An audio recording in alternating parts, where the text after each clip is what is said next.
बस हे 4 शब्द समजावून घ्या, अभंग संपला.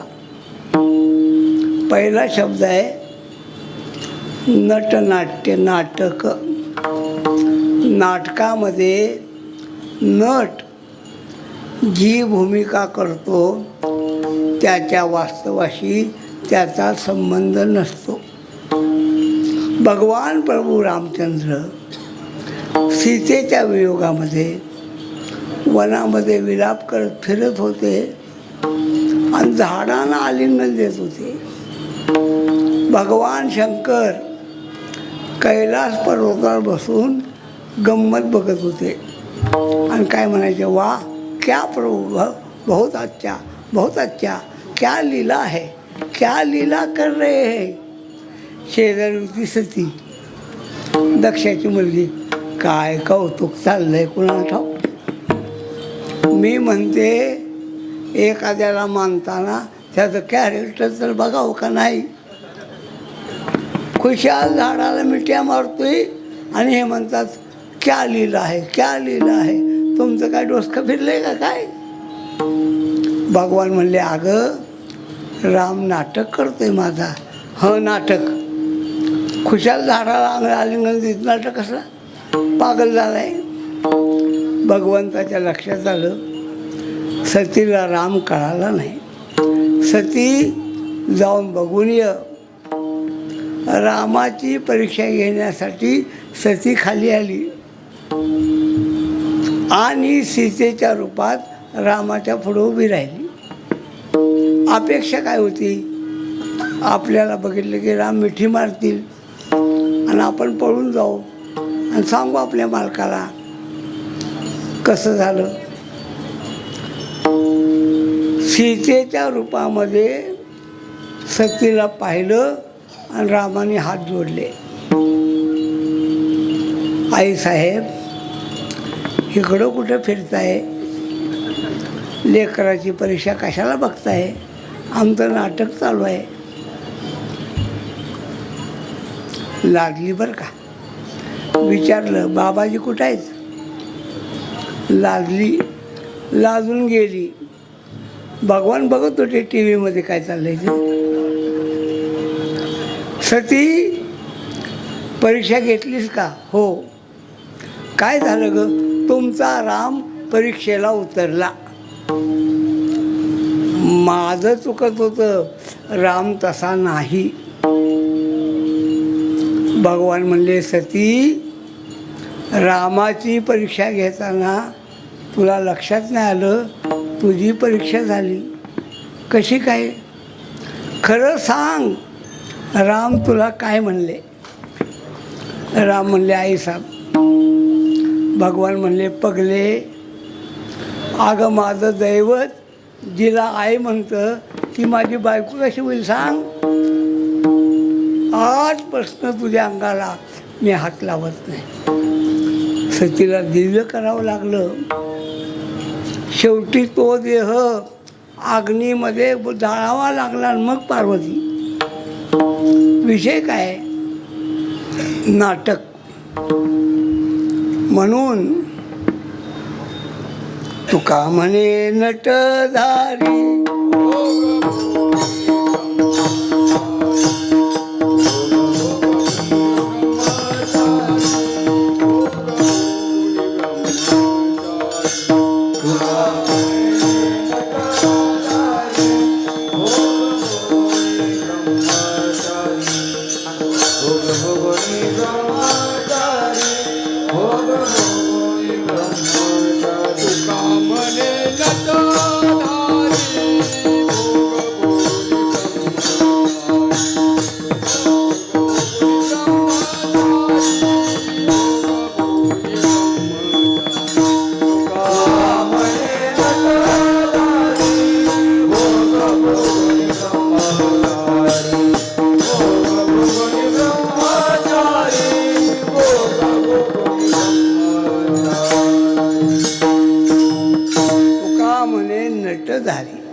ज्याला नट कळाला त्याला कृष्ण कळाला. लक्षात ठेवा. 5000 वर्षानंतर सुद्धा अजून पंडितांच्या मनात कृष्णाबद्दल संभ्रम आहे. अजून कळत नाही की नाटक करणारा कृष्ण कोणता आहे. भगवान नाटकी आहेत. खेळतो येण्याची खेळावा, नटतो येण्याची. नाटक करावं कृष्णानंच.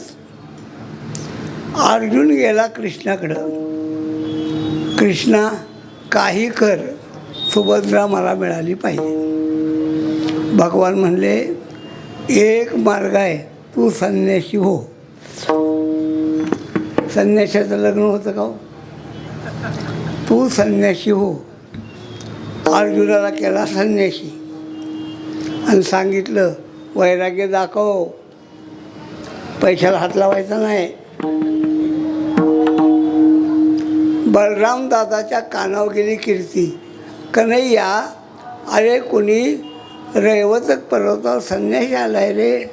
भगवान म्हणले दादासाहेब बुवा लोकांच्या नादी लागत जाऊ नका.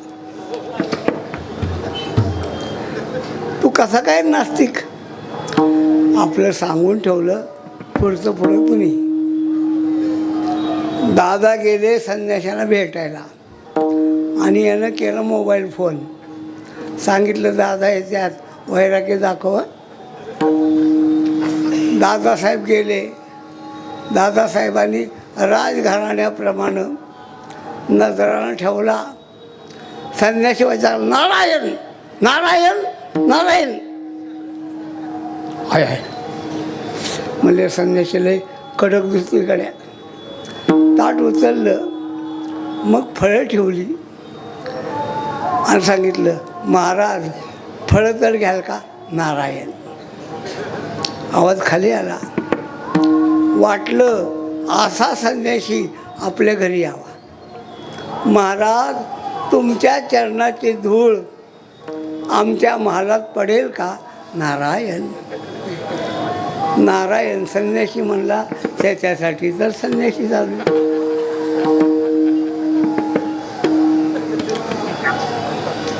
संन्यासी द्वारकेत आला आणि सुभद्रेला सांगितलं कृष्णाने तुला अर्जुन पाहिजे ना? हो, या बुवाची सेवा कर. सुभद्रेनं त्या बुवाची सेवा केली आणि दुसऱ्या दिवशी दूध देताना संन्याशानं सुभद्रेचा हात धरला. सुभद्रेनं हात झटकला, गेली कृष्णाकडं. कुठला रा संन्याशी उडकून आणलास तू? मेला खुशाल हात धरतोय. भगवान म्हणले तुला कोण पाहिजे? मला अर्जुन पाहिजे. संन्याशाची सेवा कर, अर्जुन मिळणार आहे. काय तर सांगू नको. हे बघ, उद्या जाताना अगोदर खिडकीतनं बघ संन्यासी चांगला. सुभद्रेनं संन्यासी बघितला, मग तिच्या लक्षात आलं आपल्याला पाहिजे तो संन्यासी आहे. मग काय, मग जमलं काय ऐकताय तुम्ही? मुखच आपलं काय ॲक्सिडेंट हो गया रब्बा रब्बा.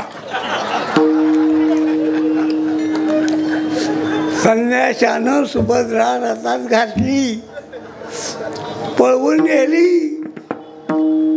बलराम दादा आले की नाही या, आणि त्या संन्याशानं सुभद्रेला नेलं.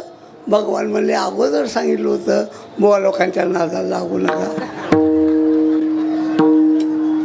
अरे आणली पाहिजे ना. रथ जुंपला, पाठलाग सुरू झाला. रथ चालवत्यात भगवान, बाण सोडतात दादा. अर्जुनाचा रथ चालवते सुभद्रा, बाण सोडतो अर्जुन. भगवान म्हणले दादासाहेब जरा थांबा. का थांबा? जरा न्याहाळून बघा रथ कोण चालवतोय बघा. बघितलं, कोणी तर बाई दिसत्या. बाई नाही, आपली सुभद्रा आहे. ज्यार ती सुभद्रा रथ चालवत्या त्यार ती ही पळवापळवी नाही, हे सैराट आहे. माझा दृष्टांत संपला. नट तो असा नाटके कोण आहे हो?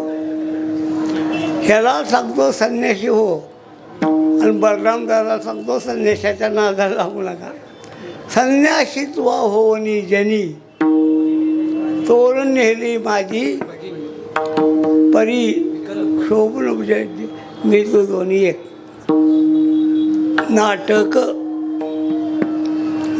नाटकामध्ये भूमिका आहे, त्या भूमिकेशी नट सहमत असो नाही तर नसो त्याला ती भूमिका करावीच लागते.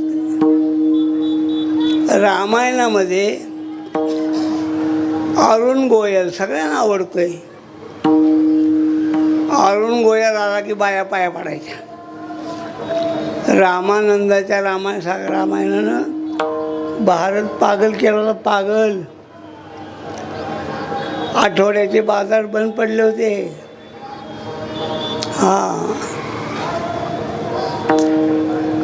राम आला की बाया पाया पडायच्या आणि रावण आला की शिवाय द्यायच्या मुडदा.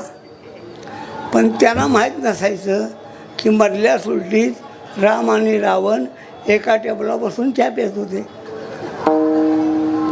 नटनाट्य एक शब्द, दुसरा शब्द सोंग.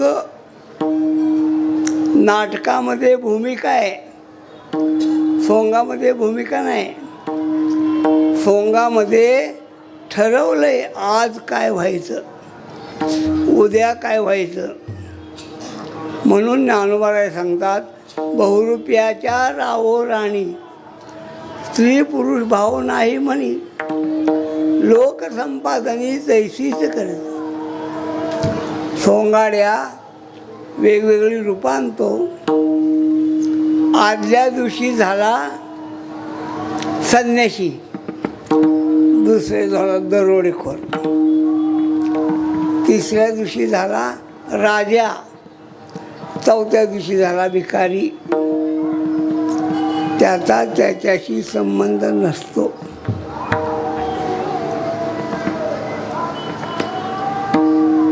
बाबासाहेब पुरंदरे त्यांनी जाणता राजा हे महानाट्य निर्माण करून स्वतःचं नाव आजरामधील केलं बरं का.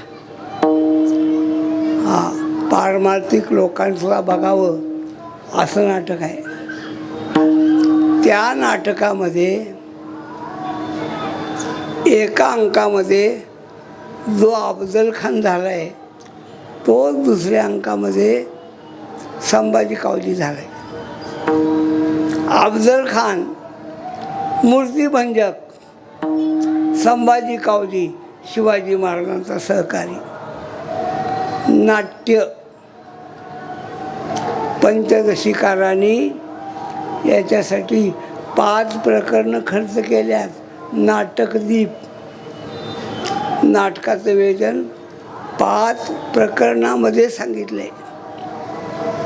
तिसरा शब्द आहे खेळ. खेळामध्ये काय असतं? खेळामध्ये वास्तव अभेद असतो आणि कल्पित भेद. खेळात पार्ट्या पाडायच्या खेळेपर्यंत. काही खेळामध्ये पार्ट्या नाहीत, लंगडी पार्ट्या नाही, शिवाशिवी पार्ट्या नाही, पण विट्टी दांडू पार्ट्या, फुलपाट्या पार्ट्या, कबड्डी पार्ट्या. माझे गडी कोण निवडावे लागतात. पण खेळण्याची पद्धत काय? आप आपणामध्ये मिळो, एक खेळो एकाच. आपसात मिळायचं आणि खेळायचं. त्याला शास्त्रीय शब्द आहे वास्तव अभेद, कल्पित भेद. खेळामध्ये भेद असतो, तो कल्पित असतो, खरा नसतो. अलीकडच्या काळामध्ये त्याच्यासाठी शब्द आहे मॅच फिक्सिंग. योग्य शब्द बरं का. Match fixing. कुणी मार खायचा आधी ठरलं त्यांचं आणि आपण मेलो लॉटरीला पैसे लावून. आप आपणामध्ये मिळो खेडेगावातलं नाटक. आता खेडेगावात काही नट खरं नाही. मनात आलं रामाची प्रतिष्ठापना झाल्या, आपण रामायणच बसवूया, रामायणाचं नाटक. मग कुणी राम झाला, कुणी सीता झाली, कोण लक्ष्मण झाला, कोण भरत झाला, कोण हनुमंत झाला. राहिला होता रावण. रावण कसा पाहिजे? जाडजूड, मिशवाला, ताकदवाला. गावामध्ये गणपा नावाचा पैलवान होता. पाटलानं गणपा तुला नाटकात रावण व्हायचंय. गणपा म्हणला रावण माझ्याकडे होय आणि राम्या ह्याच्याकडे होय. वा वा, राम कोण झाले? संप्या. म्हणला मला का बोलवलं नाही? अरे रावण मोठा पाहिजे, जाडजूड, मिशावाला. बरं म्हणला होतो. काय करायचं? काही करायचं नाही. धनुष्यबाण मोडताना अंगावर घेऊन पडायचं. म्हणला अपमान होय. अरे अपमान नाटकात आहे, खरं नाही. करतो म्हणला, करतो. 3 महिने तालीम झाली. जत्रेच्या अगोदर 2 दिवस रंगीत तालीम झाली. जत्रेचा दिवस उजाडला. झालं काय? सकाळी विहिरीवर पाणी भरताना आडावर राम आणि रावण एका ठिकाणी आले. अगोदर नंबर होता रामाचा, संप्याचा. गणप्या मागं होता. पण गणप्या पैलवान मला संप्या, माझ्या घरात माणसं बसली ती, मला घागर आधी भरू द्या. संप्या म्हणला आणि माझ्या घरात काय भुतायच वैर? माझा नंबर पहिला आहे, मी पाणी भरणार. संपानं गणपाला घागर लावून दिली नाही.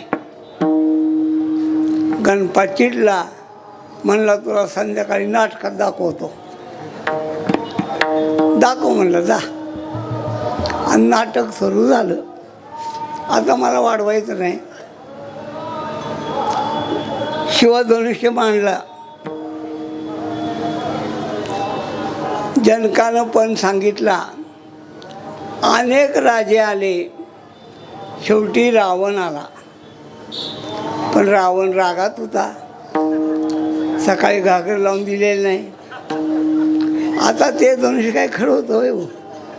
आता ते कांबीचं धनुष्य. गणपानं धनुष्य घेतलं, कारकन मोडून टाकलं.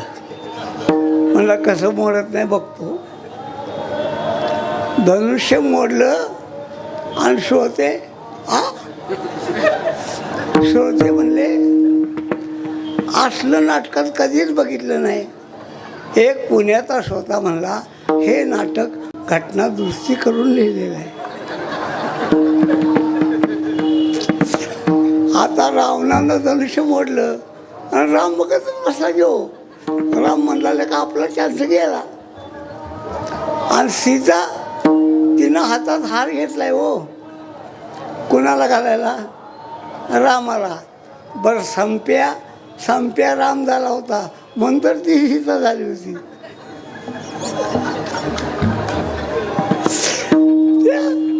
आता माळ कुणाला घालायची? जनक बसला होता. जनक, त्याच्या लक्षात आलं काहीतरी घोटाळा आहे. त्यानं कुठलं आणलं धनुष्य? म्हणले ह्या खोलीतलं. बावळ्याचे साज आहे, इकडला आणता. आणि नाटकाचा पडदा पडला. चहा प्यायला सगळी गेली. आणि पाटील म्हणला गणप्या भाडव्या, तुला धनुष्य कोण तोडा सांगितलं होतं? म्हणला मला सकाळी पाणी भरून दिलं नाही.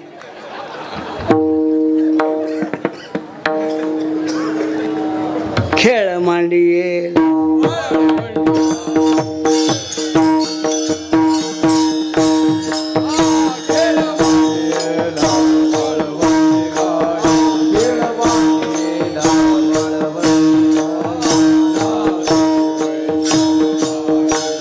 आहे